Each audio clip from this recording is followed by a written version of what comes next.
Connectez-vous, connectez-vous, connectez-vous, on s'est laissé. Mettez-vous en ligne, on s'est laissé, c'est très important.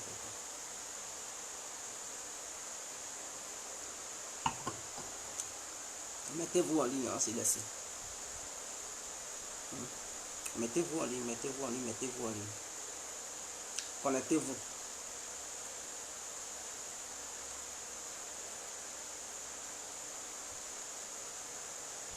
Mettez-vous en ligne. Connectez-vous, partagez le direct, partagez le direct, partagez le direct, partagez le direct partout. Partagez le direct partout. Partagez-le, partagez-le. Partagez le direct, partagez-le, partagez-le. Partagez le direct sur les pages, sur vos murs. Et partout, partagez le direct.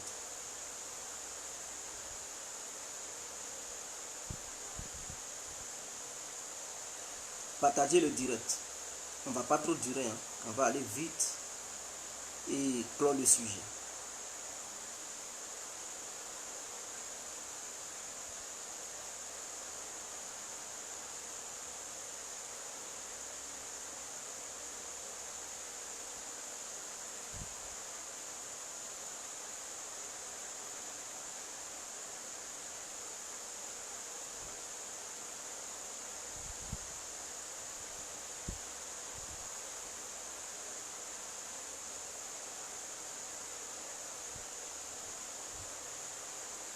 Partagez le direct.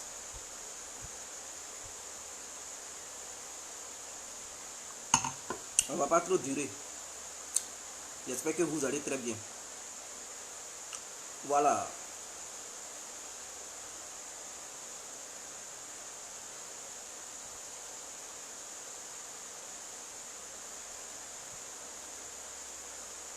Partagez le direct. Partagez le direct, partagez le direct. Partagez-le. On ne va pas trop durer. On va aller vite en fait. Connu charisme. Big up à vous. Sidéric le visionnaire. Big up à vous. Alors, bonjour, bonjour à tous et à toutes. Pour tous ceux qui ne me connaissent pas, je suis l'incontournable, bien compris tout terrain. L'homme dont on parle, l'homme qui n'a pas froid aux yeux, l'homme qui ne mange pas ses mots. Vous pouvez aussi m'appeler devant la vie, l'homme n'est rien, gouverneur italien, docteur Mandon, appelez-moi Boum Boum. Laisse-moi mourir 5 heures, plein droit, El Padrino, Camari, Dezo ou la Moudja. Alors nous voilà à nouveau devant cette caméra pour parler des deux armées, l'armée malienne et l'armée ivoirienne. C'est très important parce que je vois certains Ivoiriens qui font la propagande comme quoi la Côte d'Ivoire a une armée moderne, hein, et que l'armée malienne est une armée qui ne peut pas se comparer à celle de la Côte d'Ivoire. Et que l'armée malienne se dote des trucs, des vieilles matériels de guerre. Et que l'armée ivoirienne est la meilleure, la Côte d'Ivoire est la puissance de feu de la sous-région. Laissez-moi rigoler. Écoutez-moi très bien. La Côte d'Ivoire, c'est-à-dire l'armée ivoirienne ne peut pas se comparer à l'armée malienne. C'est très important. Hein? Oui, l'armée ivoirienne, où je vous parle, ne peut pas se comparer à l'armée malienne. L'armée malienne est une armée qui est devenue une armée professionnelle, qui a une capacité de frappe. Oui, c'est une armée qui a une capacité de frappe à longue distance. C'est une armée qui peut même intervenir sur le territoire ivoirien sans même déployer les soldats, hein, sur le plan terrestre. C'est-à-dire sur le plan aérien, l'armée malienne peut aller frapper le territoire ivoirien et revenir. Même frapper le centre du truc d'Abidjan et revenir. Et personne ne peut les empêcher. Personne ne peut les intercepter. L'armée ivoirienne ne peut pas le faire. Est-ce que vous comprenez? L'armée ivoirienne ne peut pas oser frapper Bamako sur le plan aérien sans que les appareils utilisés par la Côte d'Ivoire ne soient interceptés dans l'immédiat. Donc ça, c'est une très grande prouesse. Il y a un qui met un des morts, mais je vais vous expliquer. Vous savez, le Mali, quand on dit un pays est divisé, le Mali n'était pas, c'est-à-dire une très grande partie du territoire malien n'était pas sous le contrôle du gouvernement malien. Est-ce que vous comprenez? Assimi Goïta, lui, il a fait son coup d'État. Ça va faire 2 ans bientôt qu'il est au pouvoir. Mais 2 années, c'est 2 ans de prise de pouvoir là. il a mieux doté l'armée malienne de matériel sophistiqué, plus que la Côte d'Ivoire, qui est un pays aujourd'hui stable depuis 2011, mais qui est capable de mieux doter son armée de vrais matériels de guerre. Donc, imaginons le temps qu'Alassane Ouattara a fait au pouvoir. Comparons le temps qu'Alassane Ouattara a fait au pouvoir depuis 2011 jusqu'en 2022. Imaginons dans ce même temps Assimi Goïta. Mais vous pensez que la Côte d'Ivoire va se comparer au Mali? Non. La Côte d'Ivoire va se mesurer au pays comme l'Algérie. Non. Je dis, le Mali va se mesurer au pays comme l'Algérie, le Maroc et l'Égypte en matière de capacité militaire. Si on donne le même temps, timing à Assimi Goïta de rester au pouvoir pendant, je dis bien pendant 10 ans, l'armée malienne, on ne peut plus la comparer à l'armée ivoirienne. Elle ne peut plus avoir d'égal aux petites armées de la sous-région, c'est-à-dire l'armée guinéenne, burkinabé, ivoirienne, nigérienne ou bien truc. Non, Assimi Goïta, 2 ans seulement, vous voyez, les matériels de guerre qu'il a acheté pour son armée, si on lui donne 10 ans, non, on ne peut plus les rattraper. Donc, ce qui veut dire en Afrique, on peut doter nos armées de vrais appareils de guerre. Parce qu'au Mali, là, ils n'utilisent pas autre monnaie. C'est le franc CFA qu'ils utilisent. Malgré qu'ils utilisent le franc CFA, ils se donnent les moyens pour avoir une armée digne de ce nom. Mais lorsqu'on parle des autres pays, oh non, c'est la France qui nous empêche. C'est la monnaie franc CFA. Et écoutez, quand on veut faire là, on peut. C'est parce que nos dirigeants, je ne sais pas, ils n'ont pas eu une politique de longue vision. Ils pensent que le développement vient sans aucune insécurité. On ne peut pas parler du développement sans la sécurité.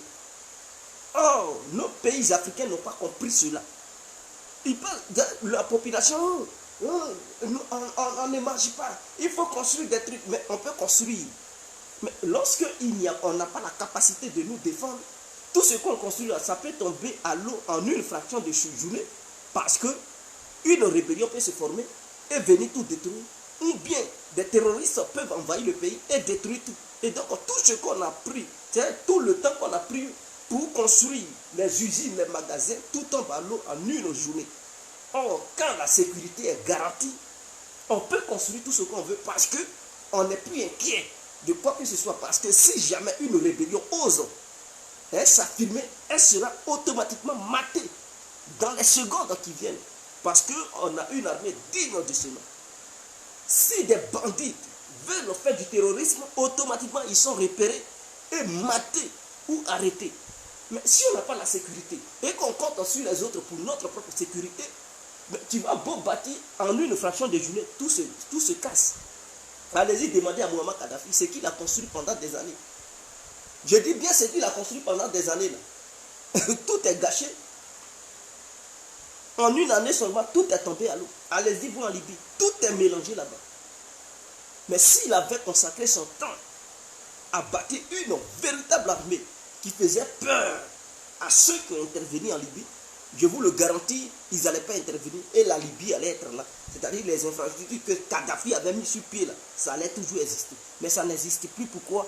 Parce qu'il avait une armée, mais l'armée ne faisait pas réellement peur à ceux qui voulaient intervenir. Voilà pourquoi ils ont intervenu. En Iran, là, vous ne les voyez pas.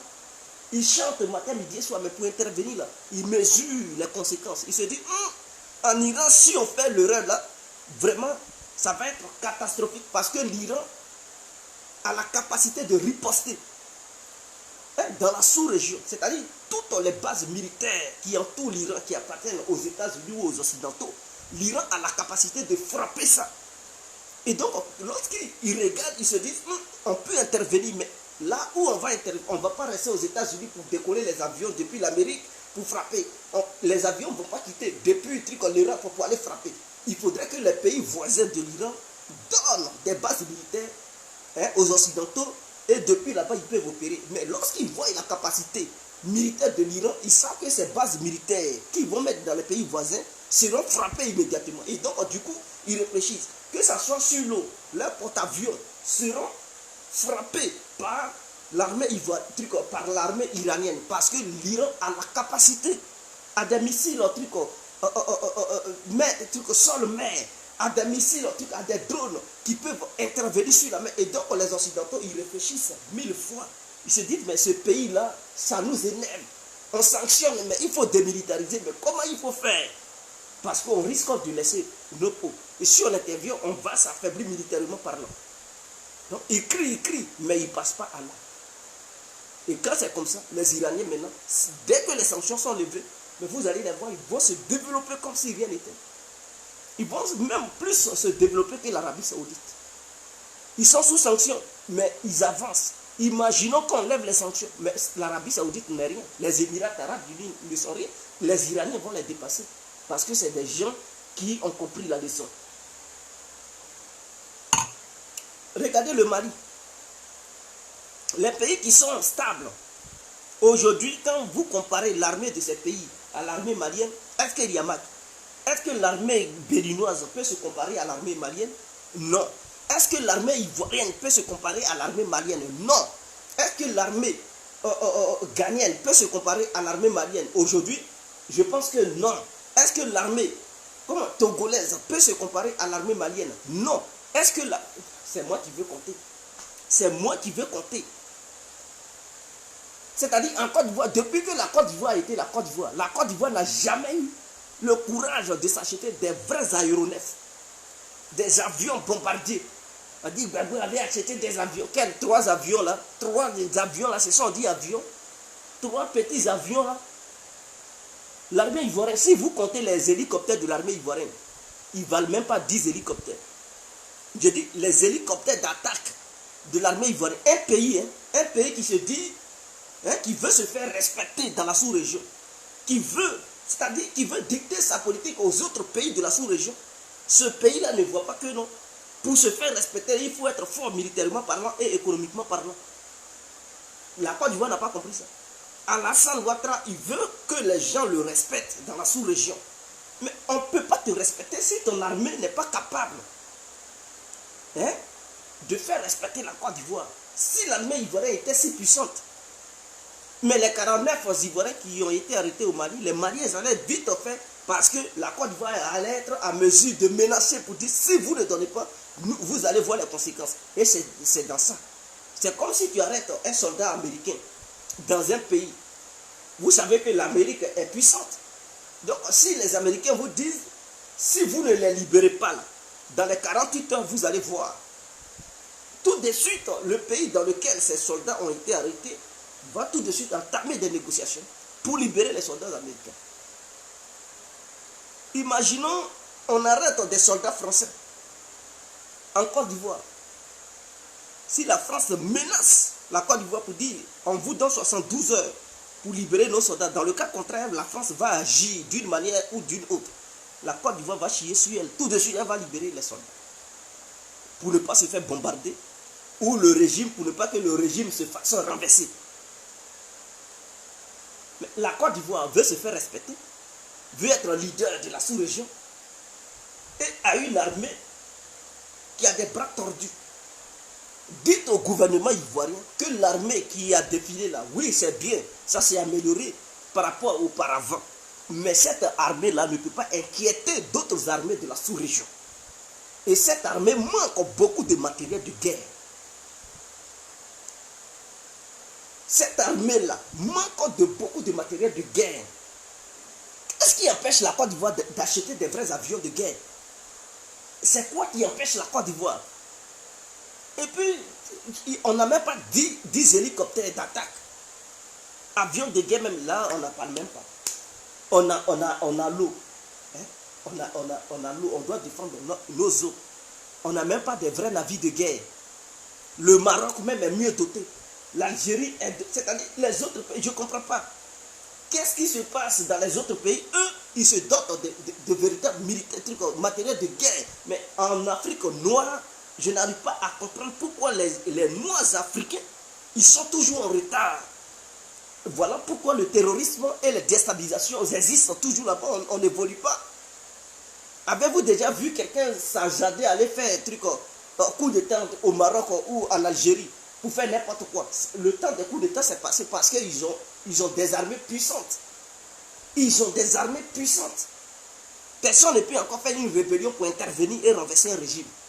Soit s'il y a coup d'État, ce sont des manifestations internes qui peuvent renverser le régime. En Égypte, par exemple, ce sont des manifestations internes. Sinon, aucune rébellion ne peut se former à l'extérieur pour dire elle va intervenir sur le territoire égyptien et renverser le pouvoir. Non, non, non. Il y a longtemps, la rébellion sera matée vite fait. Elle sera matée le plus tôt possible. Vous ne voyez pas en Éthiopie, les Éthiopiens, ils ont essayé de renverser le gouvernement.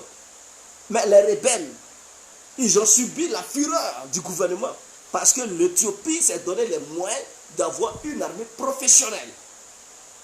Imaginons en Côte d'Ivoire, on dit une vraie rébellion se forme, mais cette armée-là ne peut pas, elle ne peut pas tenir.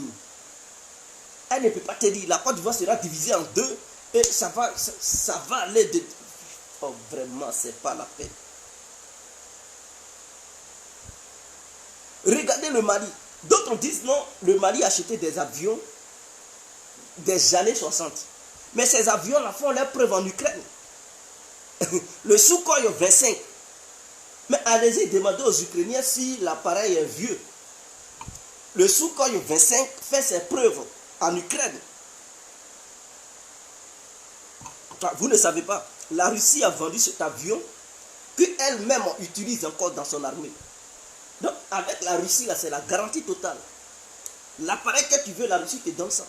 Elle ne met aucune limite pour dire non, toi, tu es un pays africain, moi, je ne te vends pas. Non, non, non.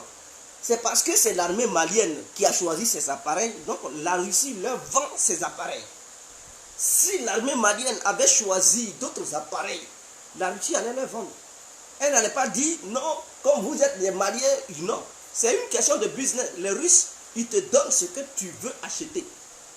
Ils te donnent ce que tu veux acheter. Si tu as les moyens d'acheter, tu payes. Ce n'est pas comme la France, quand tu veux acheter, elle dit non, non, non, non, non. Tu n'as pas le droit d'acheter ça. Tu as le droit de prendre ça. Non, avec la Russie, ce n'est pas comme ça. Tu coopères avec les Russes, ce que tu veux là, eux, ils te donnent. Les armes de pointe que tu veux là, ils te donnent. Mais vous savez que les Sukhoi 25, on peut doter ces Sukhoi 25 de vrais missiles de précision.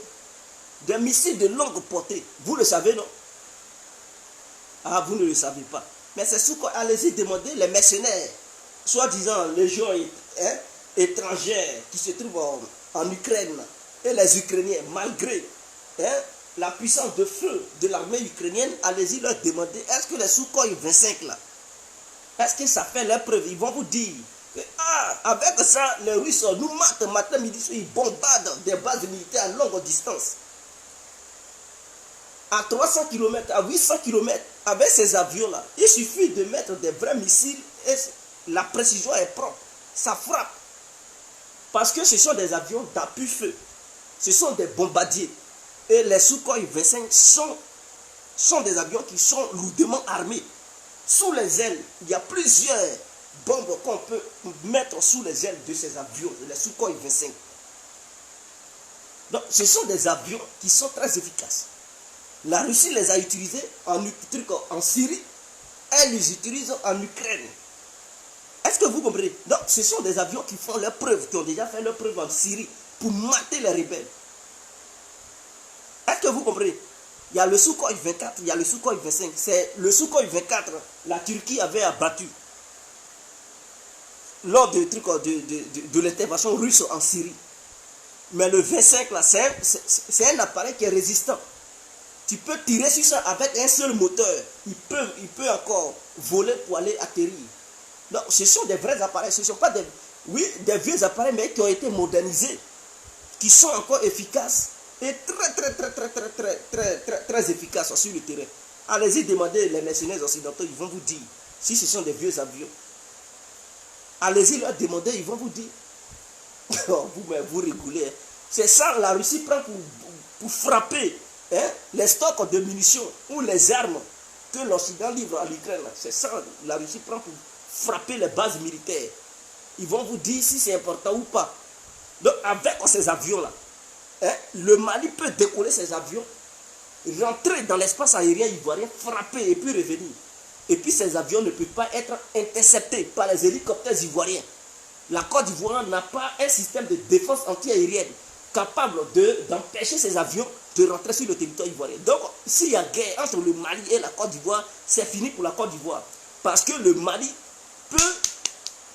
peut accompagner ses soldats sur le plan terrestre pour mater les soldats ivoiriens à pu feu, bombarder à longue distance, sans que les pilotes de ces avions ne se mettent en danger sur le terrain. Et quand c'est trop, le Mali même peut rentrer dans l'espace aérien ivoirien pour bombarder des bases militaires de la Côte d'Ivoire et ressortir sans que ces avions ne soient interceptés. Parce qu'en Côte d'Ivoire, on n'a pas d'avions de guerre. On n'a que des petits hélicoptères. Est-ce que vous comprenez? On a des hélicoptères. Et on n'a pas les petits drones. Ce sont des drones d'observation. Ce ne sont pas des drones d'attaque. Donc ces drones-là, imaginons la Côte d'Ivoire dit, bon, avec ces drones, on va aller observer. Ouais, vous voyez la position de l'armée malienne. Comment vous faites pour intervenir? Avec les hélicoptères. Mais avec ces avions, ils peuvent détruire les hélicoptères ivoiriens en une façon. Mais vous ne savez pas. Avant de dire, ce sont des trucs. Avec ces avions-là, si les hélicoptères ivoiriens décollent, ils peuvent les abattre en l'air. Et donc, les hélicoptères ivoiriens ne servent à rien devant ces avions. Est-ce que vous comprenez? Donc, avec ces avions-là, ils peuvent tirer sur les hélicoptères. Parce que ces avions aussi sont dotés de missiles air-air, c'est-à-dire des missiles qui sont conçus pour abattre d'autres avions dans l'espace aérien, donc en l'air. Donc, ce sont des avions qui sont dotés de missiles air-air. Donc, avec ces missiles air-air, si les hélicoptères ivoiriens décollent, ils peuvent les frapper en l'air là-bas. Mais la Côte d'Ivoire va utiliser quoi pour frapper ces avions quand ils sont dans l'espace aérien ivoirien? Donc, les bases militaires ivoiriennes seront pilonnées à longueur de journée par les Maliens et la Côte d'Ivoire n'aura aucun moyen de riposte. Si ce n'est pas de demander à la France, aidez-nous, c'est tout. Sinon, si on laisse les deux pays se laisser sur le plan militaire, c'est fini. Et les chars, quand vous avez vu les voitures que vous avez vues de guerre, mais le Mali peut utiliser ses avions pour balayer, pour frapper. Une frappe de longue distance et ça va détruire les chars ivoiriens. La Côte d'Ivoire va utiliser quoi pour neutraliser les chars maliens? Donc avant de critiquer les Maliens, regardez la puissance de feu. Regardez de quoi ils sont capables. Et puis ce ne sont pas les Sukhoi, 25 seulement ils ont autres appareils. Et ces appareils, l'autre, il y a une autre photo là, c'est un appareil, voilà, qu'ils ont montré encore. Mais ces avions, les Iraniens ont ça, les Russes ont vendu ça aux Iraniens. C'est-à-dire, les armées puissantes du monde ont ces genres d'avions. Et ces avions font leur preuve en Ukraine. La Russie n'utilise pas ces nouveaux avions pour mener la bataille en Ukraine. Regardez, quand on montre les vidéos russes, ce sont les Sukhoi 25 qui sont sur le terrain. Les Sukhoi 57, les nouveaux avions fugitifs ne sont pas sur le terrain. Les bombardiers, les Tupolev 160 ne sont pas sur le terrain. Eux là, ils sont garés. Ils attendent s'il y a vraie bagarre entre Russie et l'OTAN. C'est là la Russie va faire survoler ces nouveaux appareils. Mais les vieux appareils, les Sukhoi 24 et les Sukhoi 25, c'est ça qui fait le boulot. Ils volent à basse altitude et ça bombarde seulement. Donc l'armée malienne, entre l'armée malienne et ivoirienne, il n'y a pas match. Est-ce que vous comprenez? Entre l'armée malienne et l'armée ivoirienne, il n'y a pas de match. L'armée malienne est professionnelle. Et puis ce sont des gens qui sont sur le terrain à longueur de journée, qui combattent les terroristes. Et donc en matière de combat, ils sont aguerris. Plus que l'armée ivoirienne. Est-ce que vous comprenez? Il y a longtemps, ils sont dans l'histoire de combat du terrorisme. Ce n'est pas aujourd'hui. Affrontement entre eux et les terroristes, ça fait longtemps, ils sont dedans. Ils savent piloter les hélicoptères, ils savent maintenant piloter les avions. En Côte d'Ivoire, là, c'est quel truc? On dit l'armée de l'air. Ceux on leur donne avion pour piloter, ils ne pourront pas. Quel militaire en Côte d'Ivoire qui sait conduire avion? Dites-moi le nom d'un militaire qui sait conduire avion. Si ce n'est pas un hélicoptère, ils tripotent là-bas. Si on leur donne avion pour conduire, ils ne peuvent pas. Pour piloter, on dit piloter, mais moi je dis conduire. Ils ne peuvent même pas piloter un avion.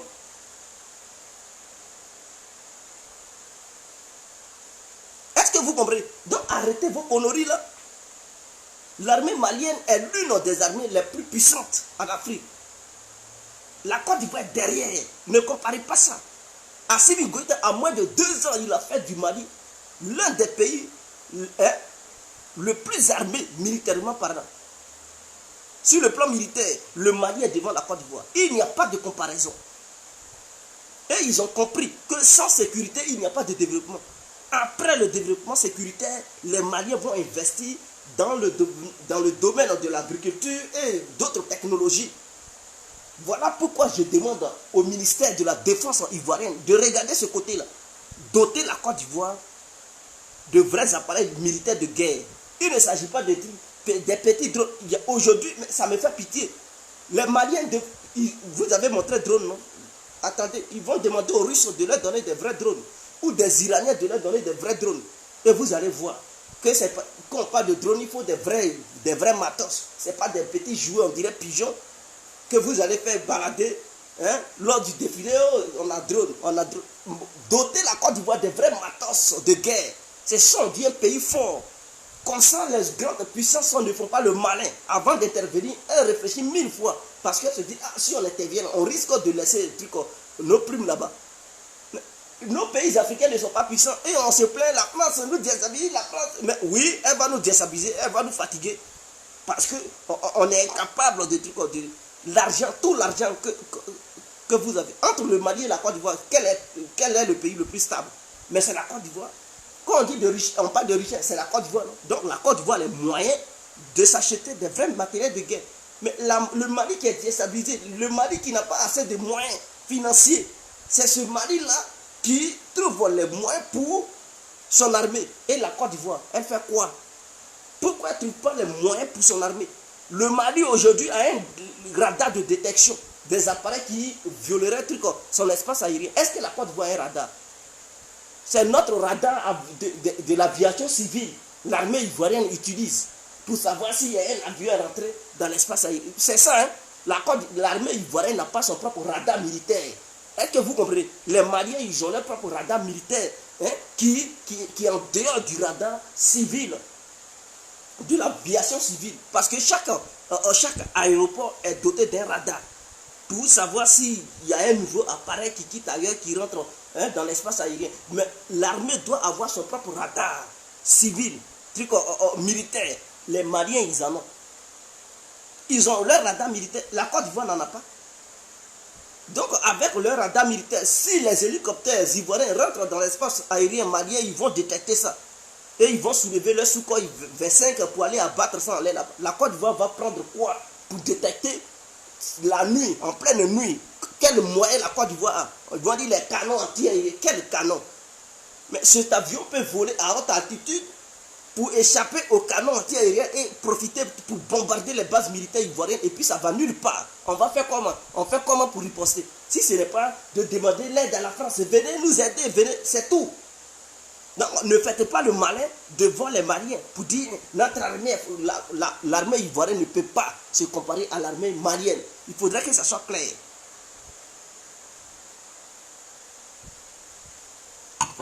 Je dis ce qui est vrai. Je dis ce qui est vrai.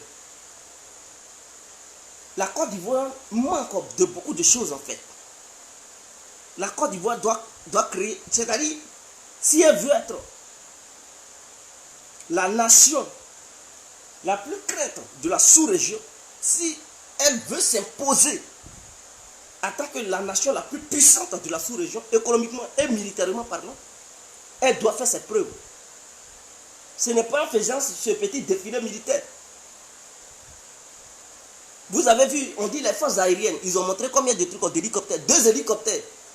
On dit Mi-24, le fameux Mi-24 avec un autre appareil. Je ne sais pas si c'est le MiG, un truc 8 ou bien quelque chose. 2 hélicoptères seulement avec un avion de transport de troupes. C'est tout. C'est ça qu'on appelle force aérienne. Les forces aériennes, regardez, résumé. Le défilé militaire, vous allez voir, c'est 2 hélicoptères seulement ils ont montré. 2 petits hélicoptères seulement ils ont montré à terre. Et dans ça, on veut ce qu'on... Les Maliens, non seulement ils ont des avions de chasse. C'est ça on dit les avions de chasse. Donc, ce sont des bombardiers. Ça va chasser les trucs, les bandits. Là où ils sont, ça peut les frapper même dans les montagnes. C'est-à-dire, vos bases militaires sont en arrière. Eux là, ils peuvent intervenir à combien de kilomètres? 400 kilomètres de leur base pour frapper. Même à 1000 kilomètres de leur base, ils peuvent intervenir là-bas pour frapper. La Côte d'Ivoire a une telle capacité. Vous rigolez. Hein. Les hélicoptères, ils peuvent voler pendant combien d'heures même? Ils peuvent voler pendant combien d'heures? Ils ne peuvent même pas aller sur le territoire malien, frapper et voler jusqu'à revenir à Abidjan. Il n'y aura plus de trucs de carburant. Ils vont tomber en route. Quand ces avions-là peuvent quitter Bamako, la nuit, en pleine nuit, si Ouattara fatigue trop Assimi Goïta, ça peut décoller à Bamako, en pleine nuit, rentrer en Côte d'Ivoire, frapper à Abidjan et repartir à Bamako. Sans que, je dis bien, sans que la Côte d'Ivoire n'ait les moyens de les intercepter. Pilonner les bases militaires à Ouan, Lokodjo, Bachor, pilonner même le palais présidentiel, douille. Et puis ça se retourne et puis il n'y a rien. Personne ne peut les arrêter. Donc quand c'est comme ça là, on parle doucement. On ne dit pas on est fort, non. Parce que l'armée malienne a une capacité que l'armée ivoirienne n'a pas. Donc mettons bas la terre. Je salue la coopération entre le Mali et la Russie. Vous imaginez 60 ans de coopération entre le Mali et la France. La France n'avait jamais osé doter l'armée malienne de tels appareils. Même si ce sont des appareils de seconde main, ou bien des appareils qui datent des années 60 ou 70, la France n'a jamais osé donner ses avions, ses anciens avions, aux pays africains. Dites-moi le nom d'un pays africain colonisé par la France, qui a eu son indépendance, qui coopère avec la France sur le plan militaire, à qui la France donne des avions. Pourquoi ce sont les matériels terrestres? Ils vous donnent tout le temps, mais ils refusent de vous donner des matériels aériens. Posez-vous des questions. Je dis, les pays africains qui coopèrent la France accepte de leur donner des chars de guerre, mais refuse de leur donner des avions. Pourquoi? Voici la question que je vous pose. Vous-même, vous allez savoir. La Côte d'Ivoire va dire, oh, c'est la France qui nous a donné les chars. Oui, pourquoi elle donne les chars et refuse de donner des appareils aériens à l'armée ivoirienne? Drones d'observation, ça c'est ok, c'est bien, mais ce ne sont pas des drones d'attaque, des drones suicides. Donc elle ne peut pas donner ce genre de choses à l'armée ivoirienne. Parce qu'elle sait que le jour où elle donnera ça, si ça tourne mal entre la Côte d'Ivoire et la France, la Côte d'Ivoire est capable d'utiliser ces appareils pour frapper certaines bases militaires de la France dans la sous-région. Donc, avant de donner les appareils, eux, ils réfléchissent. Ils disent non, on va donner tel appareil, ça, on ne peut pas donner ça aux Africains qu'on a colonisés. Si ce sont des chars de guerre, nous, là, on peut les bombarder à travers nos hélicoptères. Et puis, ça ne peut pas aller quelque part. Parce qu'ils ne vont pas vouloir faire un affrontement terrestre entre nous. Ils vont prendre leurs hélicoptères depuis leur base militaire et puis bombarder nos chars. Et puis c'est fini. Voilà pourquoi la France et l'Europe refusent de donner des appareils de guerre aériens aux pays africains. Est-ce que c'est clair dans vos oreilles? Comme ça, ils peuvent intervenir dans ces pays sans subir les menaces de ces pays. Toi, tu as des chars de guerre, tu as des pick-up, tu as mis des trucs, des canons, mais eux, ils s'en foutent. Le jour où tu décolles, là, ils prennent leurs hélicoptères, ils sont en distance. Tes canons anti-aériens ne vont pas toucher leurs hélicoptères, ils vont bombarder. Tes chars de guerre à longue distance, ils vont anéantir ça, et puis tu n'as plus d'armée. Ils vont attaquer les bases militaires, navales, ou soit appelées bases aériennes, ou bien terrestres. Les camps militaires, ils vont attaquer, et tu n'auras pas la capacité de faire survoler tes avions de guerre pour menacer leurs hélicoptères. Est-ce que vous comprenez? Aujourd'hui, où je vous parle, la France ne peut plus oser, je dis bien oser, prendre des hélicoptères pour aller bombarder le palais présidentiel malien sans subir les conséquences. Parce que si elles osent le faire, les Maliens sont à mesure de faire décoller leurs avions de guerre pour abattre l'avion de guerre français, ou bien s'apprendre à certaines bases militaires françaises. Et donc la France comprend. Et quand c'est comme ça, ils sont inquiets. Les Occidentaux sont inquiets. Quand tu dotes ton armée de vrais avions, ils sont inquiets. Ils se disent non, mais attends, donc on leur donne la capacité de riposter. On n'a pas ça, des vraies capacités de riposte. Mais ce qu'ils donnent aux pays noirs africains, on leur donne certaines capacités pour leur propre peuple. Je dis bien pour leur propre peuple, parce que ça, ce n'est pas une vraie armée pour défendre le pays. Ça, c'est pour leur propre peuple, pour faire peur à leur peuple, pour se mater entre eux.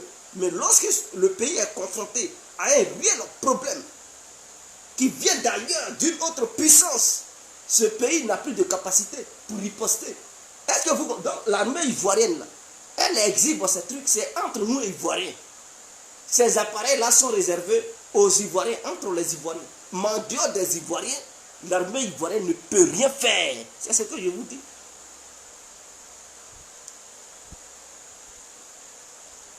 Et la guerre de maintenant, ce n'est plus des chars de guerre.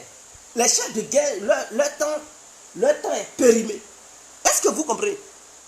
Chars de guerre, leur temps est périmé. De nos jours, la guerre se fait par artillerie et les moyens aériens. On ne prend plus les chars pour faire guerre. Non, avec les chars, les missiles anti-chars, le char est neutralisé. On prend maintenant les artilleries d'une portée de 80 km, d'une portée de 45 km, 300 km. Tu es en sécurité, toi la tueur. Je dis bien toi la tueur, tu es caché dans une forêt. Tu places ton artillerie quelque part au milieu de la forêt.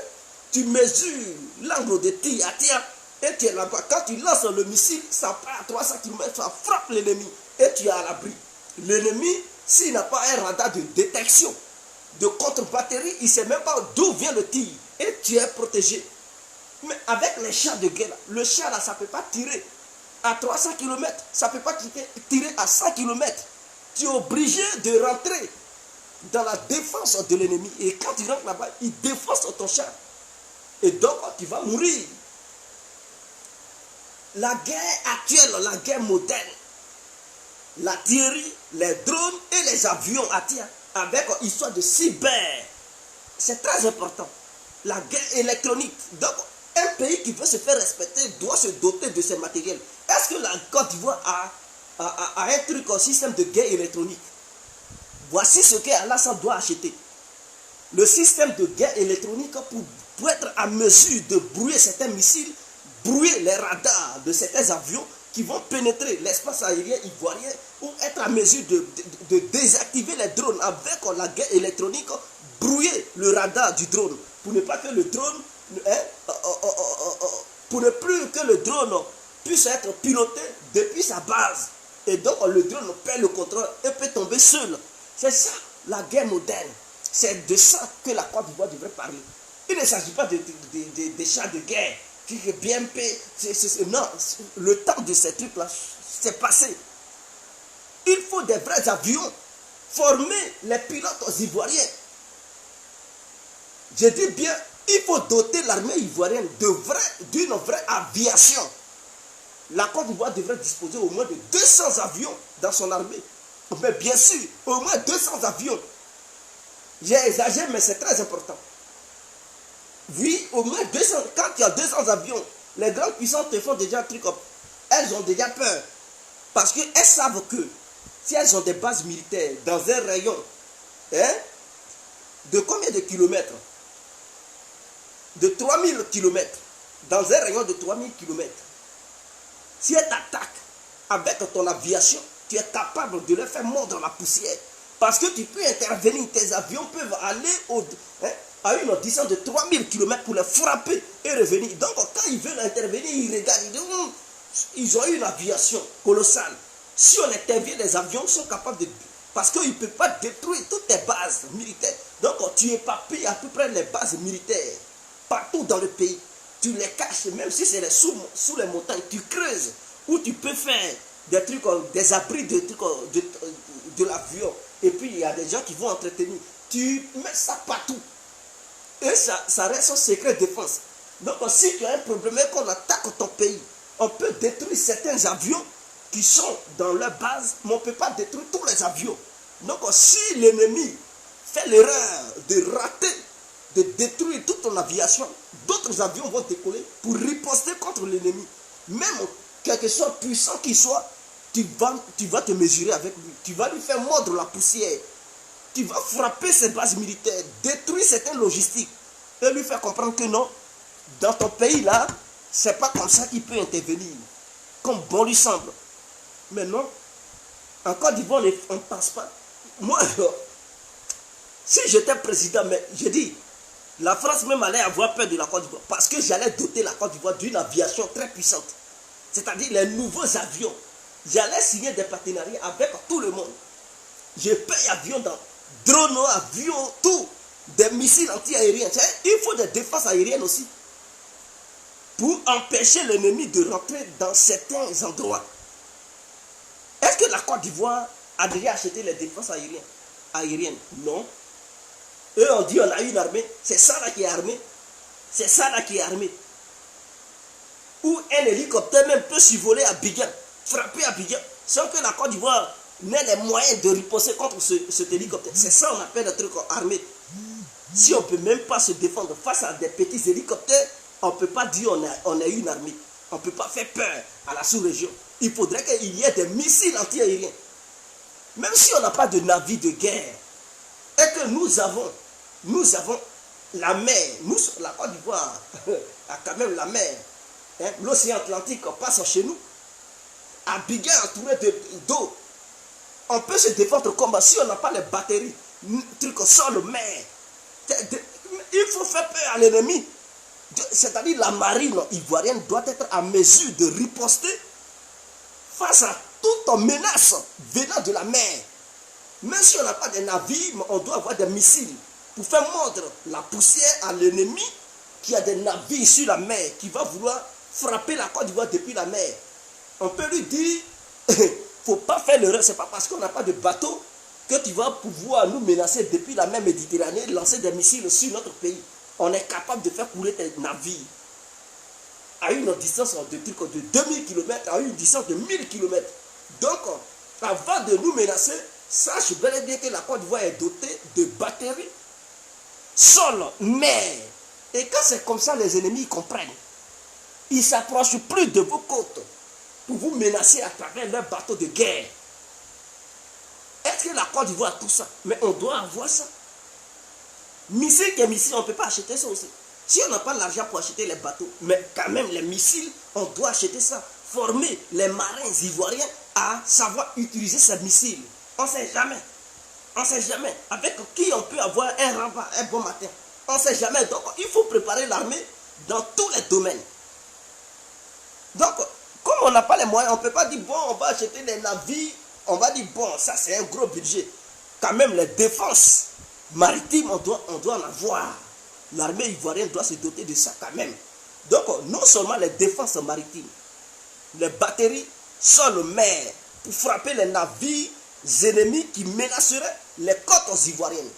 Parce qu'aujourd'hui, là, il n'est plus question de laisser des navires ennemis se situer dans la zone maritime, dans la zone commerciale de la Côte d'Ivoire pour frapper la Côte d'Ivoire à travers des missiles, non, on ne peut plus accepter ça. Donc le gouvernement ivoirien doit étudier ce côté-là. Ah oui, de nos jours, la France a mis, mais la France peut aussi devenir ennemie de la Côte d'Ivoire, tôt ou tard. C'est pas tout le temps, il y a deux amis qui peuvent se bagarrer à un moment donné. Donc, c'est pas parce que vous êtes amis aujourd'hui que demain, ça peut pas mal tourner. On a déjà vu ça entre la Côte d'Ivoire et la France. Ça a déjà mal tourné dans le passé. Donc, pour ne plus que ces bêtises se répètent, on doit se préparer. Vous savez, et comment, quand on dit une coalition africaine intervient lorsqu'ils savent que l'armée du pays est faible. Est-ce que vous comprenez? Si la Côte d'Ivoire est mieux armée, préparée, vous pensez que les pays limitrophes vont dire, on va faire coalition pour intervenir en Côte d'Ivoire pour enlever un président. Eux-mêmes, ils vont dire, les moyens militaires que la Côte d'Ivoire a là, nous, on n'a pas ça, on ne peut pas s'hasarder parce qu'on risque de mourir là-bas. Donc, ils reculent. Ils avaient eu cette idée concernant le Mali. Les Maliens ont dit, mais si vous venez ici, c'est vos cadavres qui vont... Mais ils ont compris que le Mali est mieux doté. Et qu'il ne peut pas intervenir militairement sur le territoire malien sans mordre la poussière. Parce que le Mali a la capacité aérienne de frapper les forces ennemies qui vont pénétrer la frontière malienne pour essayer d'intervenir militairement pour enlever le président. Détruire leurs chars de guerre, leurs pick-up. Donc, ils ont compris.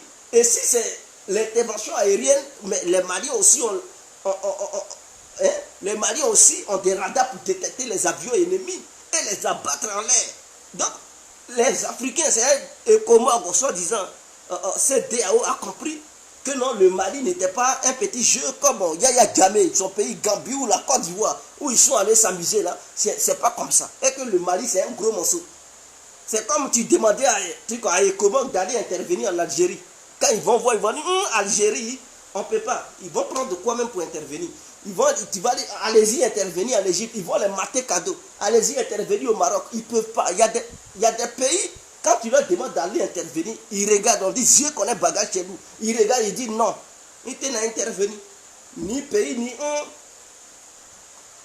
ils sont beaucoup armés. On ne peut pas. Mais c'est quand ils voient que la capacité militaire du pays n'est pas assez conséquente, alors c'est là ils interviennent. C'est là ils montrent les muscles et puis ils sautent. Mais quand ils voient que non, le pays est mieux armé et déterminé à en découdre avec eux, ils n'interviennent pas. C'est comme les grandes puissances. Et comment l'armée de la CEDEAO, c'est comme les grandes puissances. Avant d'intervenir dans un pays, ils regardent bien. Donc, en Côte d'Ivoire, on ne sait jamais. Même Alassane qui est Alassane là.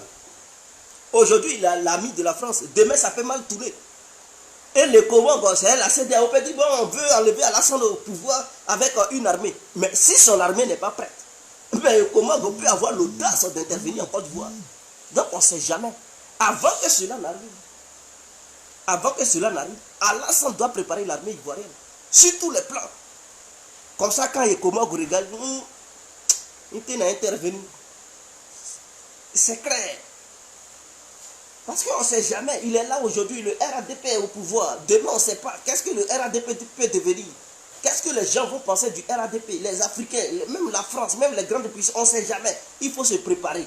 Pendant que vous êtes là, vous avez les moyens. Donnez les moyens à l'armée ivoirienne. Permettez à l'armée ivoirienne d'avoir les moyens.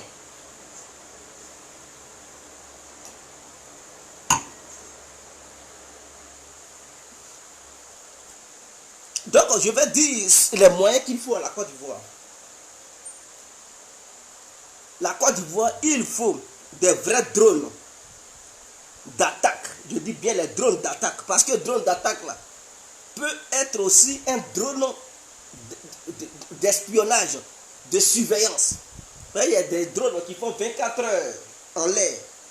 Donc, ces drones-là peuvent être des drones d'espionnage, rester dans l'espace et puis espionner, voir.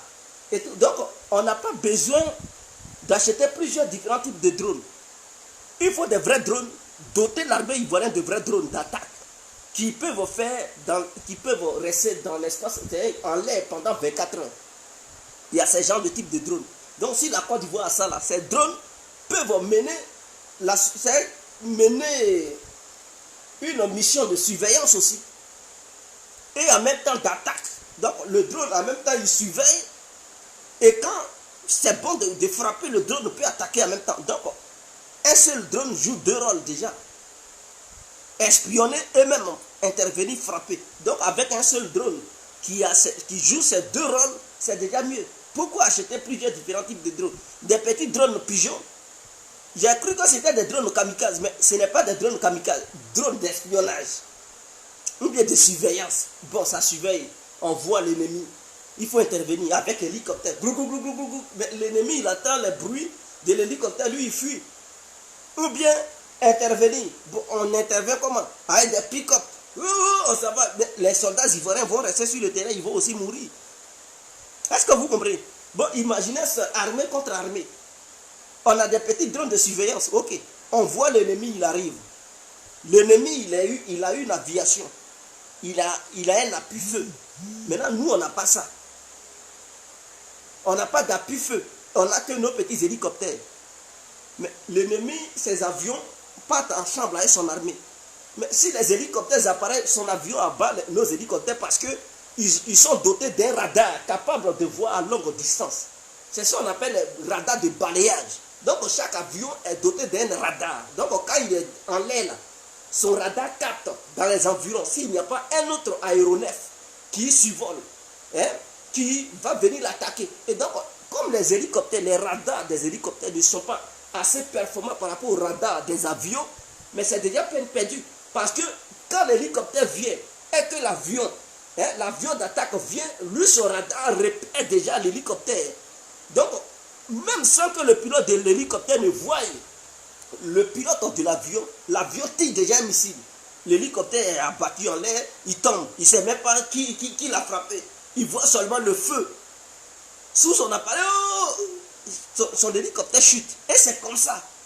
Donc, avec les hélicoptères, on peut... Oui, il y a certains trucs, il faut les hélicoptères pour faire le nettoyage, pour frapper certaines zones. Mais les hélicoptères ne suffisent pas. Ça ne suffit pas. Quand il y a des défenses aériennes, quand le pays est lourdement armé, on n'envoie pas les hélicoptères sur le front. On envoie les avions qui viennent, qui vont très vite, qui ont une vitesse. Les avions, eux, ils passent en même temps, ils laissent les missiles, et puis ils s'en vont pour ne pas se faire taper là-dessus. Or, l'hélicoptère, il est obligé, il s'abaisse, il tire dou. Après, il m'a écoute, l'ennemi, il a le temps de riposter, le frapper. Mais l'avion, lui, quand il passe, c'est pas il sort de... Non. Il s'en va, il laisse son missile, et puis il s'en va. Ces bruits-là, tu attends seulement, il est parti. Ces bruits-là, tu attends seulement, quand il passe seulement là, c'est la fumée qui se laisse seulement. Il vous mate si vous êtes nombreux, Si c'est une colonne de chars, quand il passe seulement, il détruit tous les chars et puis il est parti. Vous allez faire, oh l'avion, quand tu le vois seulement, tu attends le bruit. Tu vas lever ta tête, il est déjà là. Il balaie tout et puis il s'en va. C'est ça. Il faut une vraie aviation à l'armée ivoirienne. Il faut des vrais hélicoptères, beaucoup d'hélicoptères à l'armée ivoirienne. Il faut des drones à l'armée ivoirienne. Il faut des défenses anti-aériennes. C'est très important. Des défenses anti-aériennes. Il faut ça à l'armée ivoirienne. Il faut des défenses côtières. Des batteries sol mer pour empêcher les navires. Oui. Faut pas, on va se dire, on est en Afrique, le monde est compliqué. De nos jours, le monde est devenu complexe. On ne sait plus qui est qui. Donc on doit se préparer sur tous les fronts. On ne doit plus laisser une petite chance à l'ennemi. On ne sait pas quel ennemi qui va vouloir frapper la Côte d'Ivoire demain. Que ce soit l'ONU, il faudrait que l'ONU comprenne que non, elle ne va plus intervenir sur le territoire ivoirien parce que la Côte d'Ivoire s'est donné les moyens militaires. Si c'est le Comore, il faudrait que les pays membres de le Comore comprennent que la Côte d'Ivoire est prête sur tous les fronts. Si c'est la France, il faudrait que la France comprenne que si elle attaque sa base militaire du 43e bâtiment, va mordre la poussière et que tous les appareils qui sont là-bas seront frappés. Et donc, il faudrait qu'elle calcule 1000 fois avant de faire n'importe quoi. Ou si elle a une base militaire au Niger, ou je ne sais pas, dans les pays limitrophes, au Burkina ou bien truc, il faudrait qu'elle comprenne que si elle intervient en Côte d'Ivoire, la Côte d'Ivoire a la capacité d'intervenir même en dehors des frontières ivoiriennes pour frapper les bases militaires françaises qui sont là-bas. Et quand c'est comme ça, elle ne va plus faire le bruit. Il faut des lance-missiles multiples à la Côte d'Ivoire. On ne sait jamais. Des lance-missiles multiples à la Côte d'Ivoire. On ne peut pas signer un truc pour dire non, on n'a pas droit à ça. Non, dans tous les conflits, là, les autres pays ont ça. Est-ce qu'en Ukraine, ce n'est pas eux-mêmes qui livrent ça? Les AIMAS, là, ce n'est pas eux qui livrent les lances multiples. Et ils vont dire aux pays africains que non, les pays africains n'ont pas le droit d'avoir ça. Non. Si les dirigeants africains veulent acheter et qu'ils disent non, vous n'avez pas le droit d'avoir ça, vous devez leur dire, mais c'est eux qui font la promotion de ça. C'est eux qui parlent de ça à la télé, c'est efficace, c'est eux qui livrent ça. Ils ont utilisé ça. En Syrie, ils ont utilisé ça. Les rebelles même syriens, ils utilisaient ça. C'est lance-missiles multiples. De quel droit les gouvernements africains n'ont pas le droit d'avoir ça? Non, ils ont aussi le droit d'avoir ce genre de missiles. Ils ont aussi le droit d'avoir ce type de trucs d'armes. C'est clair. On ne peut pas nous dire de ne pas avoir ça. Pendant ce temps, eux-mêmes, ils font la promotion de ça à la télé, ils vendent ça à une autre nation. Mais on ne sait jamais quand est-ce que nos nations vont être aussi en guerre. Donc, il nous faut ces lance-missiles multiples en Côte d'Ivoire. Est-ce que vous comprenez? C'est pour ça que la France refuse de vendre des avions aux pays africains noirs. Est-ce que vous comprenez? En Côte d'Ivoire, là, est-ce que la Côte d'Ivoire, pourquoi quand il y a eu truc, ils se sont appris aux petits 3 avions de la Côte d'Ivoire à Boaké? C'est pour éviter que le pays ait une flotte.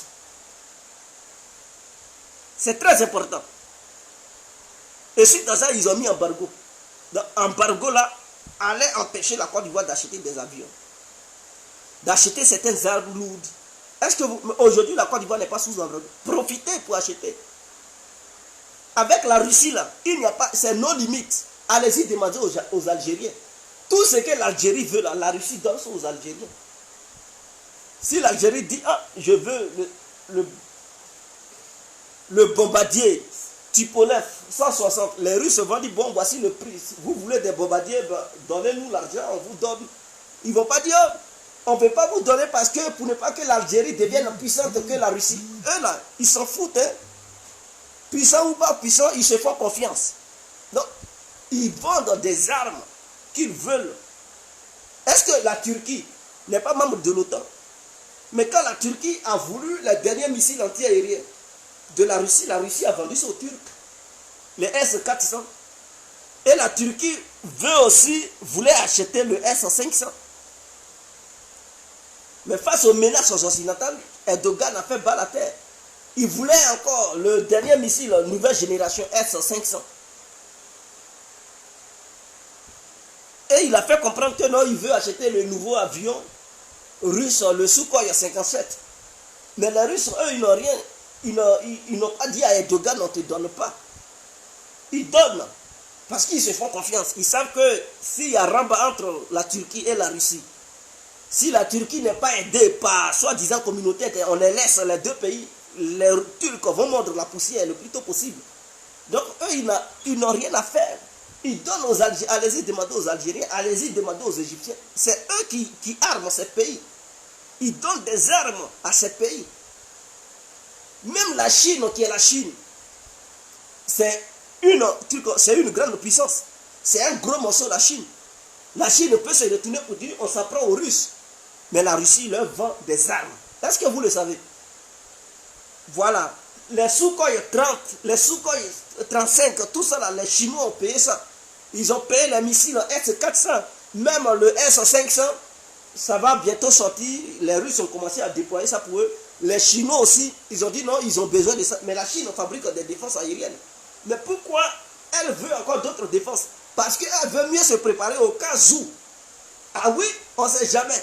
S'il y a une confrontation entre la Chine et les Occidentaux, mais pour que la Chine puisse avoir plusieurs matériels qui ne sont pas chinois, donc qui ont des fonctionnements différents.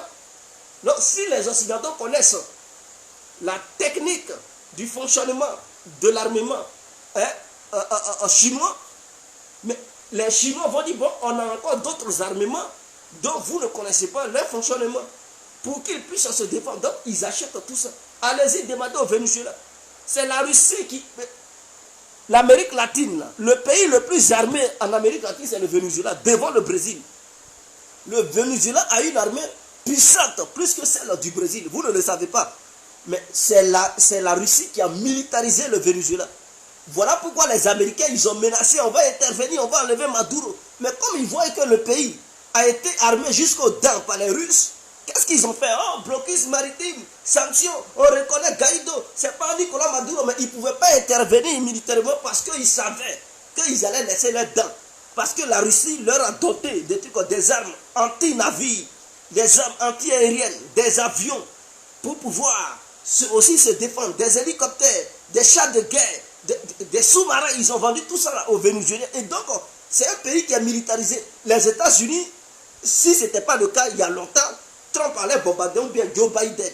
Il allait intervenir là-bas pour renverser Maduro. Mais il a vu que tous les Vénézuéliens, ils sont tous patriotes. Maduro, quand il les mobilise, ils sont au moins 15 millions de trucs de militaires. Il dit 15 millions de militaires. Ah, ils sont armés. Bon, si on intervient là-bas, on va faire face à 15 millions d'individus. Donc, c'est pas facile.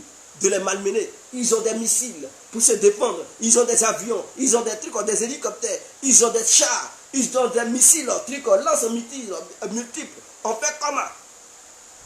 À moins qu'à un moment donné, on largue aux bombes atomiques, mais de nos jours, ce n'est plus la peine. Ah, si on intervient militairement, on risque de laisser nos avions qui vont crever, qui vont tomber. Certains navires vont rentrer sous l'eau. On fait comment? Nos éléments, ils risquent de mourir. Le pays va être dévasté, mais on va perdre des milliers de militaires. Quand ils ont vu ça, ils ont dit non. Ils ont fait marche arrière. Mais c'est comme ça. C'est comme ça, pour faire reculer les grandes puissances, on n'a pas besoin d'avoir l'arme atomique. Il faut savoir ce que tu veux. Il suffit que ton pays sache que son armée, avant tout, et le reste vient. Donc, pour faire mordre la... Vous allez voir d'ici 5 ans, si la junte au pouvoir reste au pouvoir, vous allez voir la France. Si on demande à la France d'intervenir sur le Mali, elle ne va pas vouloir. Elle va dire autant. Elle va demander l'aide de l'OTAN. Parce qu'elle seule, elle sait que non. Si elle va au Mali pour intervenir, pour enlever, elle va mordre la poussière. Donc, elle sera obligée de dire oh, j'ai besoin d'une coalition otanienne. Même si les Russes ne sont plus là. Je dis bien, si on laisse la junte au pouvoir pendant 5 ans encore, et que ça continue comme ça, et que les Russes se disent, bon, nous on n'est plus là. La France seule ne peut plus intervenir pour les enlever au pouvoir. Pour intervenir, elle va demander une coalition, parce qu'elle va voir la force de frappe de l'armée malienne. Or, en Côte d'Ivoire, la France seule peut intervenir, parce qu'elle ne voit aucune force de frappe en face. Rien ne lui fait peur en Côte d'Ivoire. Mais au Mali, d'ici 5 ans, on demande aux Français d'intervenir seuls. Ils vont refuser. Ils vont dire non, nous seuls on ne peut pas. On a besoin de coalition. Donc, comprenez, malgré leurs bombes atomiques, ils ont leurs limites. Est-ce que vous comprenez? La France n'est pas la Russie. C'est la Russie qui peut combattre une coalition d'au moins 40 à 60 pays sur un champ de bataille en Ukraine. C'est ça qui fait la force de la Russie. La France ne peut pas tenir. Voilà pourquoi je dis, ceux qui critiquent les Russes et la Russie, imaginons que c'est la France qui était face à l'Ukraine. Je dis bien, imaginons que c'est la France qui intervenait en Ukraine. Et que l'Ukraine était aidée par tous ces pays-là. Vous pensez que les Français allaient tenir pendant un mois? Non, ils allaient fuir la queue entre les jambes et quitter l'Ukraine en fuyant. Parce qu'ils n'allaient pas tenir la cadence de l'aide militaire que l'Ukraine reçoit de la part du monde entier, et dit l'armée française puisse résister pendant un mois. Elle n'allait jamais résister. Est-ce que vous, même si on dit à la France d'intervenir seule, de la manière l'Ukraine était avant l'intervention de la Russie, la France allait refuser. Je dis bien la France allait refuser parce qu'elle n'allait pas pouvoir intervenir seule. Est-ce que vous comprenez? Elle allait refuser, elle n'allait pas pouvoir intervenir seule parce que l'Ukraine est un gros morceau. Elle va dire, là, ce pays-là, c'est un pays qui est armé. Et puis, c'est des gens qui ont les crânes brûlés, ils n'ont pas peur de la mort. Ils sont capables d'humilier l'armée française. Ils n'allaient même pas intervenir. Même s'ils intervenaient et qu'ils prenaient quelques territoires, l'aide que l'Ukraine reçoit, si on donnait cette aide à l'Ukraine face à la France, il y a longtemps, la France allait fuir l'Ukraine parce qu'elle n'allait plus avoir les moyens pour se défendre et toujours avoir ces mêmes positions et envahir les territoires que la Russie contrôle. Elle n'allait pas avoir ces moyens-là. Est-ce que vous comprenez? Est-ce que vous comprenez? Donc, c'est pour ça, ceux qui critiquent les Russes, ils doivent comprendre que ce que la Russie fait, vous n'avez pas vu les médias internationaux? Eux-mêmes, ce n'est pas eux-mêmes qui disent non, les mercenaires là, quand ils meurent, on les dépouille. Donc, ça veut dire qu'il y a mercenaires là-bas. Que quand ils meurent là, les soldats, trucs ukrainiens les fouillent pour les voler. Et ces gens-là, ils parlent anglais. Qui vous a dit? On les appelle les volontaires. Trucs étranges. Mais ce sont des mercenaires. Parce qu'eux, ils changent les termes. Quand il s'agit de leurs citoyens, ils ne les appellent jamais mercenaires. Quand ce sont les Russes, ils vont dire, oh, ce sont des mercenaires, il faut les condamner. Mais eux, ils disent jamais mercenaires. Est-ce que vous comprenez la manipulation? eux, ils diront que ce sont des volontaires. Mais si c'était des Russes, ils allaient dire des mercenaires. Si c'est quelqu'un d'autre, ils vont dire des mercenaires. Mais quand c'est eux, on dit que ce sont des volontaires. Ou bien c'est une légion internationale qui, ça va prêter main forte. Parce que ce ne sont pas des mercenaires. Mais ces gens-là, qu'ils appellent les volontaires, vous savez combien ils sont? Ils sont 130 000 soldats. Mais 130 000 soldats. Mais ça fait l'armée d'un pays, non? En Côte d'Ivoire, nos soldats, ils sont au nombre de combien? Peut-être 30 000. Ils ne valent même pas 50 000.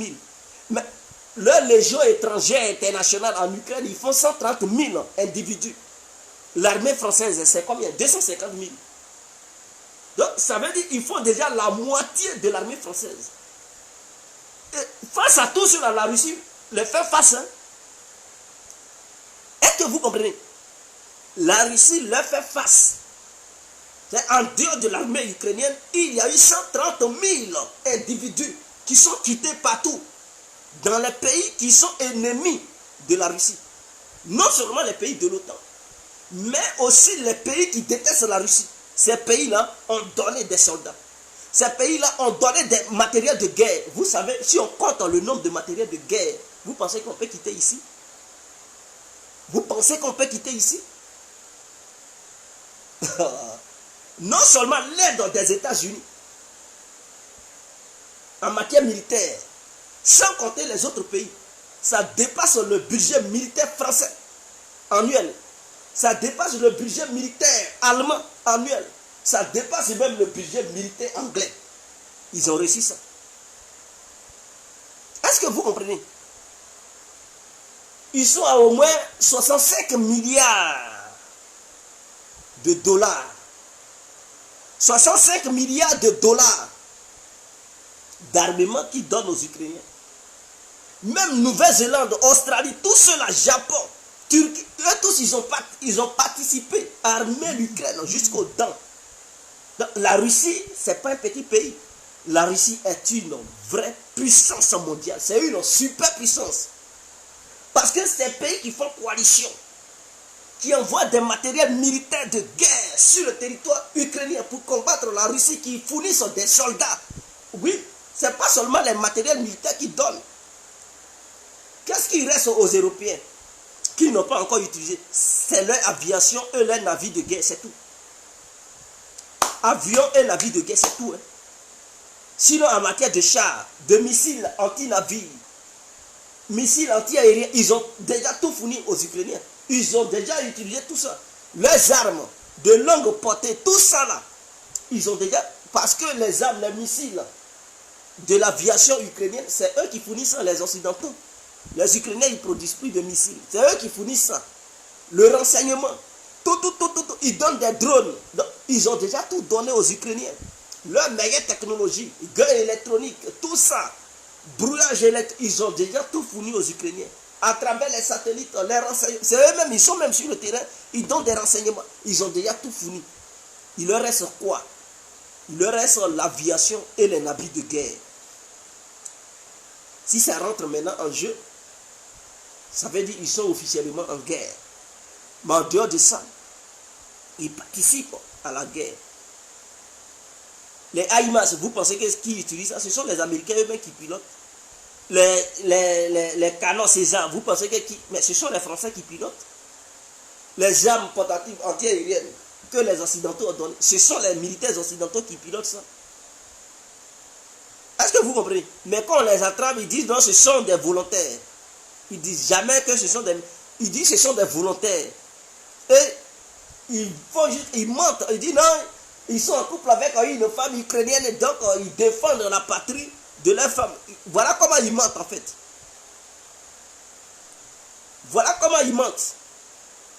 Donc coopérer avec la Russie en matière de trucs de défense, je pense que c'est une très bonne chose.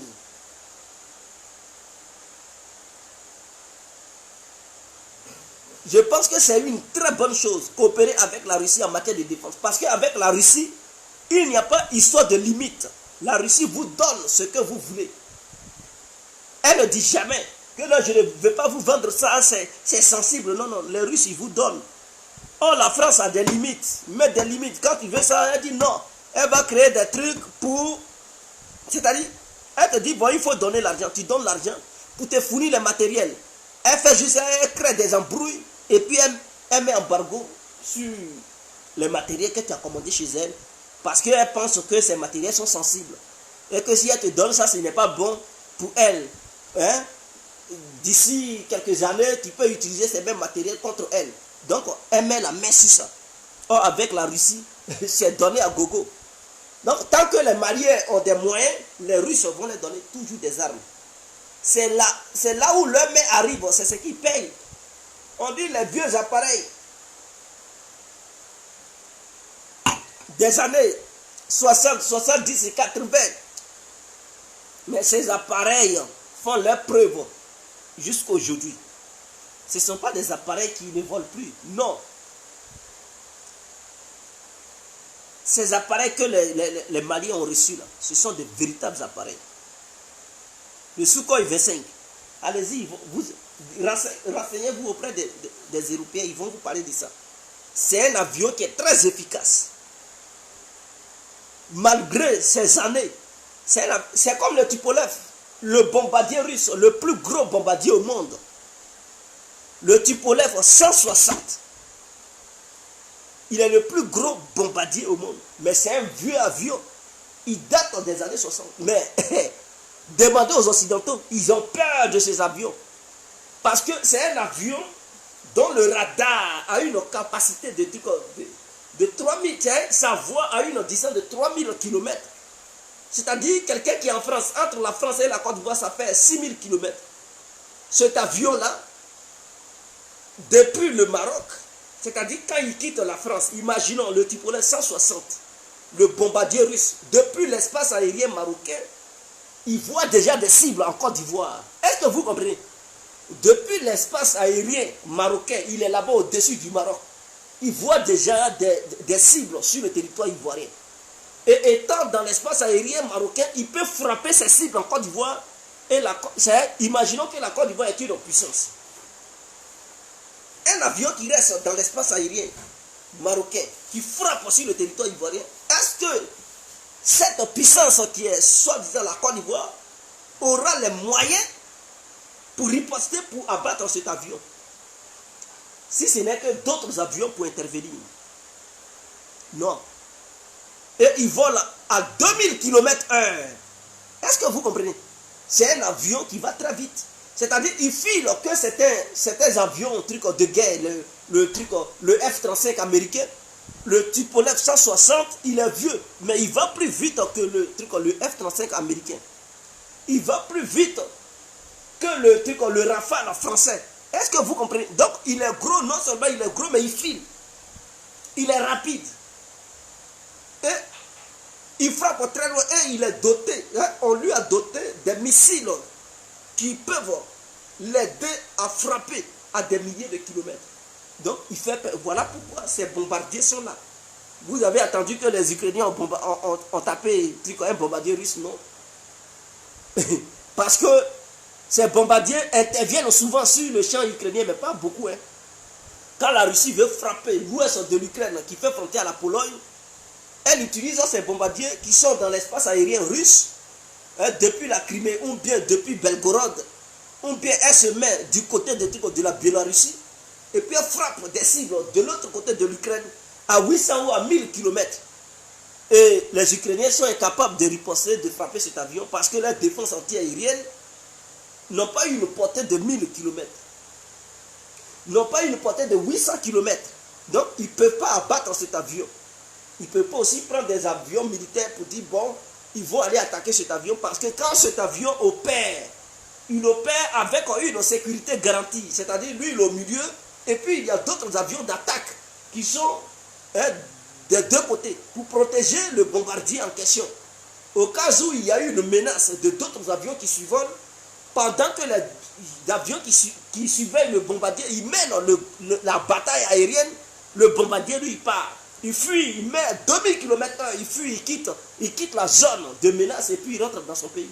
Et c'est comme ça. Mais ce sont des vieux appareils. Mais ça marche. Ils ont renouvelé l'électronique, ils changent tout. Et ça devient un nouveau avion.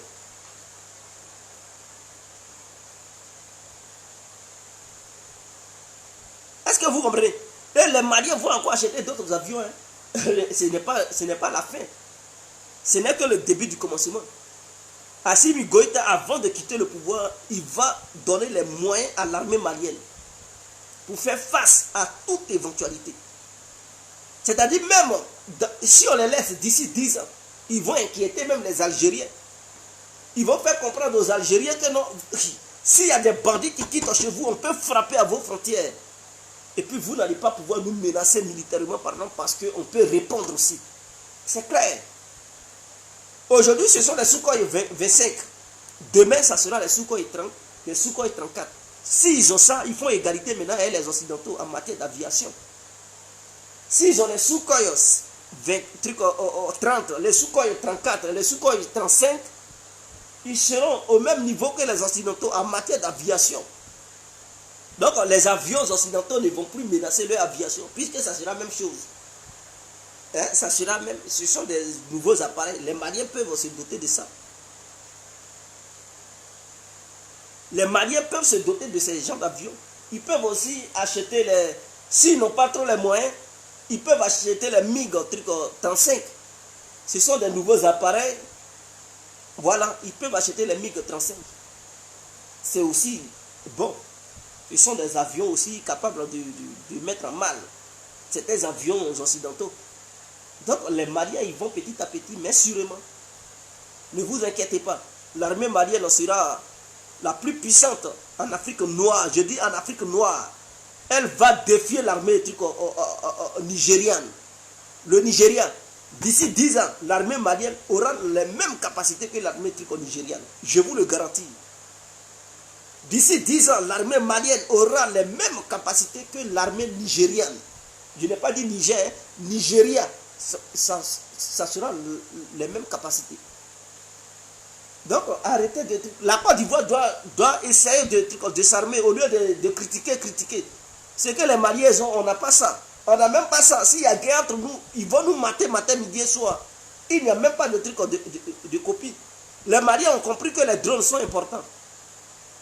Les mois à venir, ils vont se doter de drones. Regardez seulement, ils vont acheter les drones. Les Maliens vont se doter de drones. Les Iraniens, si les Maliens leur demandent des drones, ils ne vont pas dire on ne veut pas. Ils vont donner ça vite fait aux Maliens.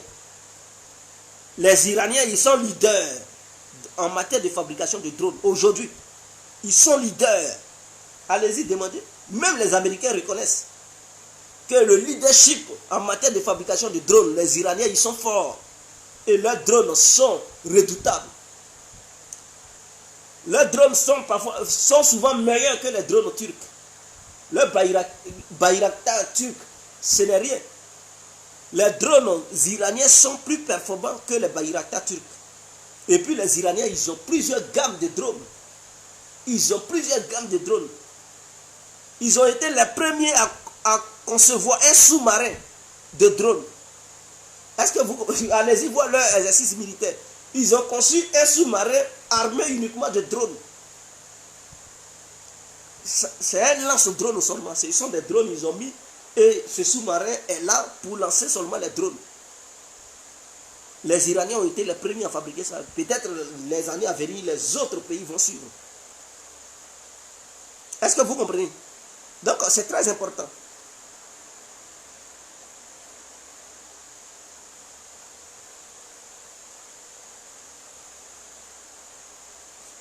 Oui, si l'Europe fait chier beaucoup la Russie, mais cela n'empêche pas les Russes de demander aux Maliens s'ils peuvent mettre une base militaire. Et donc, ce qui menacerait l'Europe vers le sud. Donc, avec une base militaire russe au Mali, mais les Russes seront en position aussi de menacer l'Europe. Et que la Russie, si guerre il y a, la Russie ne va pas seulement subir de l'autre côté. Les Européens doivent aussi savoir que du côté africain, il y a une menace russe qui peut surgir de là-bas. Donc si la Russie met une base militaire en Centrafrique, hein, et puis en Libye,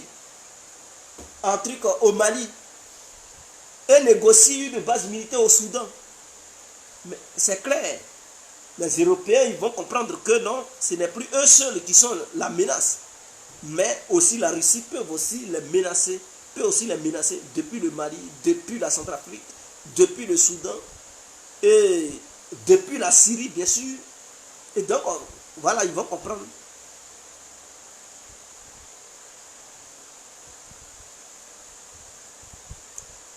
Et si la France ne veut pas que les Maliens payent les trucs, mais les Maliens peuvent faire du troc. De la manière Venezuela avait fait du troc. C'est-à-dire, tu donnes l'or et puis, parce que l'or a son prix sur le plan international. Les kilos d'or, tel nombre de kilos, ça fait tel nombre de trucs d'argent. Bon, si on te bloque et qu'on te dit non, il ne faut pas utiliser cette monnaie, c'est nous qui contrôlons, tu ne peux pas acheter tant. Tu sais que tu as des mines d'or, mais tu achètes des matériels en échange d'or. C'est comme ça que ça se passe. Ah oui, avant l'or était la monnaie mondiale. Donc aujourd'hui on fait aussi le business à travers l'or. Donc quand tu donnes de l'or à l'autre pays, tu pèses, il sait que ça fait tel nombre de sommes. Et le pays te donne les matériels dont tu as besoin. Et c'est comme ça ça fonctionne. Si l'autre ne veut pas que tu utilises le franc CFA. Donc la Côte d'Ivoire peut aussi faire ça, non? Pour continuer, en Côte d'Ivoire on a de l'or. Pourquoi on ne prend pas l'or pour acheter certains matériels que les Occidentaux ne veulent pas qu'on achète à travers le franc CFA? On peut le faire. Pourquoi on ne le fait pas?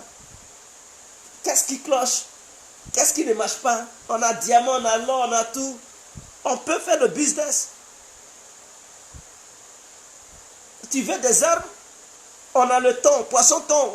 Mais on peut demander à l'autre pays, bon, nous on n'a pas de truc, on vous demande de venir faire la pêche pendant une semaine. Et le poisson que vous allez trouver là, vous amenez ça en retour. Là, vous nous donnez tel matériel de guerre, tel matériel. Donc on vous donne le poisson, vous nous donnez les matériels. Mais c'est le business. Lui, il a besoin de poissons pour nourrir son peuple. Nous, on a beaucoup de poissons en Côte d'Ivoire. Hein? Ils ont besoin de ça. Ils cherchent des poissons à travers les mers. Mais tu lui proposes, tu dis, bon, il y a poisson chez moi. Tu veux poisson, mais moi, j'ai besoin de tel appareil de guerre, mais je n'ai pas l'argent. Bon, voilà ce qu'on peut faire. Tu viens dans mon eau, voici mon eau.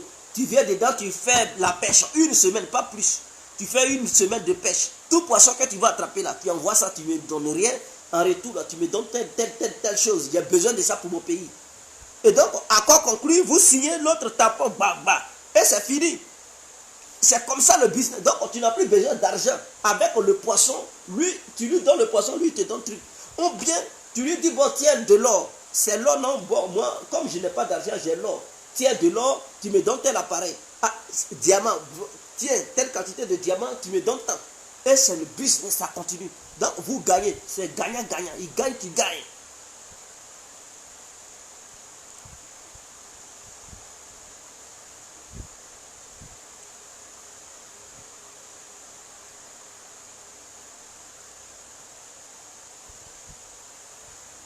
Ah, mais c'est comme ça maintenant. Quand tu as un partenaire avec un truc, mais quand tu places des armes quelque part, tu ne fais pas les éloges de ça pour dire il a mis tel messie.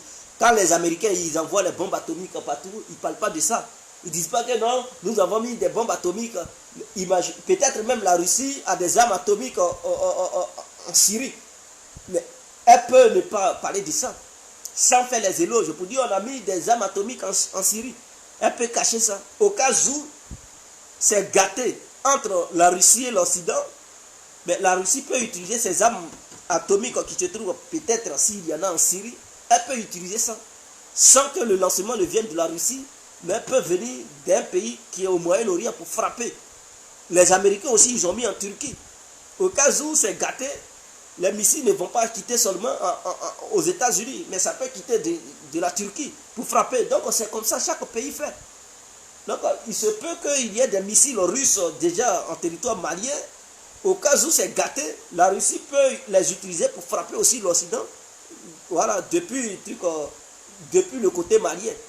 Donc c'est tout à fait logique et c'est normal. Oui, là, je sais que le Mali est doté de radars de surveillance. Donc voilà, c'est clair, je sais. Je sais que le Mali est doté de radars de surveillance. La Côte d'Ivoire n'a pas tout ça. Donc les Ivoiriens devraient se mettre au travail Au lieu de rester là pour critiquer. Non. L'armée malienne et celle de la Côte d'Ivoire, il n'y a pas match. L'armée malienne est 10 000 fois puissante que l'armée ivoirienne. Il faudrait que ça soit clair. Or, notre pays est stable. Notre pays devrait être plus puissant que le Mali, mais ce n'est pas le cas. Donc, il faudrait que les autorités ivoiriennes revoient ce côté-là. Une armée, ce n'est pas seulement des chars de guerre. Une armée, c'est vraiment complexe. Il faut beaucoup de matériel pour que ça puisse concomiter ensemble pour dire, bon, on a une armée. On ne peut pas exhiber quelque chose. Et les autres, non, on n'a pas ça. Non, à un moment donné, on doit comprendre ce qu'on veut. Soit on veut une armée forte, mais bâtissons l'armée forte. Soit on veut une armée de trucs de mariage, une armée de trucs de sagacité. Alors, en ce moment-là, on laisse cette armée-là s'exhiber chaque indépendance, montrer les petits chats. Et puis, bon, sur le plan de l'intervention, capacité militaire d'intervention, on n'a pas ça. Et voilà, on reste dans nos coins. Si on n'a pas d'armes, on va donner des leçons aux autres pays. Il ne faut pas en chercher par là partout. Si on n'est pas armé, ce n'est pas la peine de chercher par là. On cherche par là et on n'a pas force. À un moment. Les militaires, ils peuvent être des guerriers. On a des guerriers. Oui, les guerriers là. S'il n'y a pas d'armes, ils ne sont pas des guerriers. Hein. Parce que chaque être humain meurt. Ah oui, les balles tuent. Donc tu peux être ton guerrier là. Si ton armée n'a pas les capacités, on te frappe vite fait.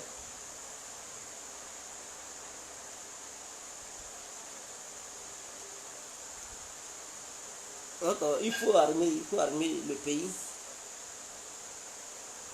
Donc si on se laisse, c'était l'incontournable guerre, il a compris. Ciao et on est ensemble.